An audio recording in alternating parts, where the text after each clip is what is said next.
Have you ever wondered what somebody actually eats after being on a GLP-1 for years? Not the perfect Instagram version, not the meal plan that a dietitian created. I'm talking real life. Because if you're on a GLP-1 medication for any length of time, you know that what you eat changes. Your appetite changes, your cravings changes. Sometimes so does your hunger. And sometimes it's not the foods. Sometimes they just don't sound so good. So today I'm going to tell you exactly what I eat in a typical day on a GLP-1 medication. I'd like to thank Mochi for sponsoring this video. Mochi is a great telehealth company. I have been using them for years. I trust them. They have really good providers. They care. They provide a plan. You get unlimited visits with them. So if something doesn't seem right, they're there to help. They have a dietitian, they have access to sleep studies, labs. They have a lot of other medications also. Did you know that they have skincare, men's health, women's health, diabetes needs? So just here's the barcode, jump on there and start your journey. So I wake up and I'm really not a breakfast person, never have been. GLP-1s aren't going to change that. They haven't made me a breakfast person. So I have my cup of coffee. Now I can't go without my cup of coffee, which is why I know I will never be a Wegovy pill user because I just can't wait for my coffee. Now, I don't judge you, don't judge me, but I have a cup of coffee and it's usually a vanilla coffee or usually a cappuccino, and it does have 70 calories. I do start off with that, and I have that, and I have a bunch of water too. Usually I go work out or I go to work. And if I go to work, I bring, show you here, I have a proffee, and this is the brand that I use, which has 70 calories and 10 grams of protein. So I use Fairlife milk with that. So there's another 10 grams of protein. And I forgot to say that I usually put a little bit of collagen in my coffee. So there's another bit of protein there. Now, kind of sip on that for an hour or two, usually around 10ish. And I eat lunch somewhere between noon and 1, depending on if I'm working or not. They try to block noon for lunch if you work at work, but that doesn't seem to work out very well. So I tend to eat while I'm scanning. Lately, I have been meal prepping. Today, I had a whole bunch of meal prep packages of meatloaf and vegetables, which I'm going to include a picture of. And sometimes I'll make other things like I'm going to make tonight. I'm going to make a tuna patty and enough for some leftovers, and I'll have some vegetables with that. But we'll get to that a little bit later. So I have that for lunch. Now, sometimes I don't get to eat till late. That's one of my biggest problems. I have not been able to overcome that, mainly because I don't get off of work, depending on which location I'm at, sometime between 6 p.m. and 8 p.m.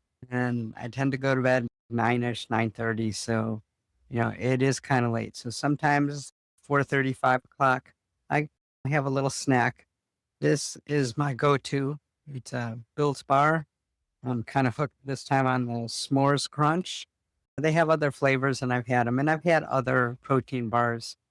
And for some reason, if I don't have a profi for breakfast, sometimes I'll have an actual protein shake and sometimes I'll have a protein bar, depending on what's going on, where I am, and so forth.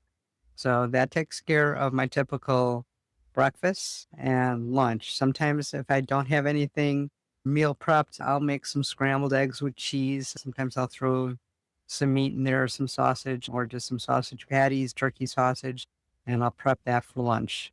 That's another one of my go tos. On the days that I work late, I really don't cook, so I tend to have a factor meal. Factor meals, I try to keep somewhere between 450 to 600 calories. I have some of my favorites there, some not so good. I'm thinking of actually changing services, not because they're not good. It's just I'm tired of the same variety that I've had over the last year or so. So just to change it up, I might change. But and that's kind of like my typical day. I am a dessert person, and I'm going to show you this. Just in order to cut up fresh watermelon, $3.99. So between the watermelon, my veggies with my lunch, and my veggies with my dinner, I don't feel that I get enough fiber. So this is what I do. Again, this is me. I'm not saying you have to do this. These are shameless snacks. There's 3 grams of sugar, 70 calories, 3 net carbs, and there are 26 grams of fiber. Now, I don't eat the whole bag. I eat a half a bag a day, and I kind of spread it out. And I make sure that I have a lot of water with it because fiber needs water to do its thing. It is what it is. I try to have more vegetables. Sometimes, like I said, if I'm going to prep for lunch and I'm making eggs, sometimes I'll throw some spinach in it. Sometimes I've been adding more vegetables to my lunches to get me more fiber. I was having salad, which is okay, but I get a little tired of that. Same thing every single day. So I try to have a little bit of variety, and that's how I do it. If I absolutely don't have anything for lunch, sometimes I'll have some hard boiled eggs, or I'll make some tuna salad or something along those lines. Or if I have leftover chicken, make some chicken salad and I'll have that. Maybe a couple crackers with that, maybe 1 slice of bread. But when I tend to do that, I tend to not have a vegetable with it just because it's pretty filling, especially if I have it with a slice of bread or a couple crackers or something along those lines. So those are the days that I really have to make sure that I get my gummies, make sure that I'm having a nice size thing of fruit for my dessert because I need the fiber. I also do take a multiple vitamin and that helps. Now, if for some reason I my sweet tooth flares up and fruit just isn't good, this is my go-to keto peanut butter cup. I don't know if they even have calories and stuff on here. I think this is 70 or 80 calories. Not much in protein, maybe 2 grams of protein, no fiber really. And pretty much that's what I eat in a day. When I am not working, I tend to have a piece of grilled fish, or I'll make the fish in the air fryer. Editing Maury here. I realized in the video I told you I was going to tell you about my tuna cakes, and I forgot. So here I am to tell you about them. You just take a can of tuna. Now, tuna is very underrated. It's a very lean fish, good in protein, has the omegas, and it's relatively inexpensive. So I'm going to take, because I want leftovers, I'm going to take a big can of tuna and a small can of tuna, drain it, put it in a bowl, and I'm going to add some lemon juice. I'm going to chop up some basil, some green onion, an egg, and just a little bit of almond flour, some seasoning, put it together, and then I'm going to just put it in the air fryer. Before I do that, I'm just going to dredge it in a little bit of almond flour so that it gets nice and brown, flipping it halfway, and then I'll have a little tzatziki sauce to dip it in, and really good. So now I've told you about the tuna cakes. Back to real Lori.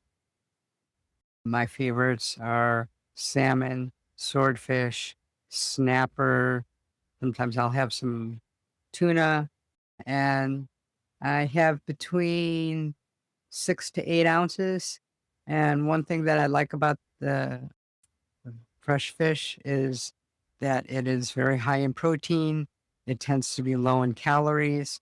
So even if I have the whole 8 ounces, it's pretty light and it doesn't really interfere too badly for me. The fact that I'm going to bed shortly after dinner, but I like seafood.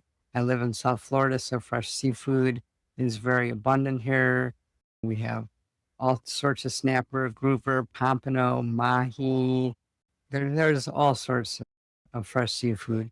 So that is what I eat in a day. Why don't you let me know in the comments down below what you like and what you have in a day? And if there's anything that you think I should do differently, I'd love to hear from you.